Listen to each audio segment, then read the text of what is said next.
এক বছরের বেশি সময় ধরে চলা সংঘাতের পর লেবাননে যুদ্ধবিরতিতে সম্মত হয়েছে ইসরায়েল।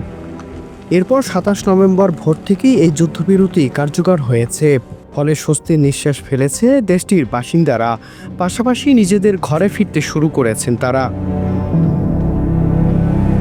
ইসরায়েল এবং হিজবুল্লাহর মধ্যে যুদ্ধবিরতি কার্যকর হয়েছে। ২৭ নভেম্বর ভোর ৪টার দিকে এটি কার্যকর হয়। এর ফলে দক্ষিণ লেবাননের বাস্তুচ্যুত বাসিন্দারা যুদ্ধবিরতি শুরু হওয়ার কয়েক ঘন্টার মধ্যেই তাদের বাড়ি ফিরতে যেতে শুরু করেছে।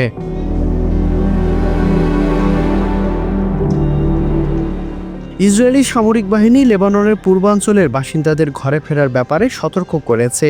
তবে তাদের সতর্কতা উপেক্ষা করে হাজার হাজার মানুষ দক্ষিণ লেবাননে পাড়ি দিয়েছে। ইসরায়েলের সংবাদ মাধ্যম টাইমস অব ইসরায়েলের এক প্রতিবেদনে বলা হয়েছে, ২৭ নভেম্বর মধ্যরাতে ইসরায়েলের প্রধানমন্ত্রী বেনিয়ামিন নেতানিয়াহু যুদ্ধবিরতির ঘোষণা দিয়েছেন। প্রাথমিক অবস্থায় ৭ দিনের যুদ্ধবিরতি ঘোষণা করা হয়েছে, যা পরবর্তী সময়ে আরও বাড়ানো যেতে পারে। Miran Ahmed, SA TV digital.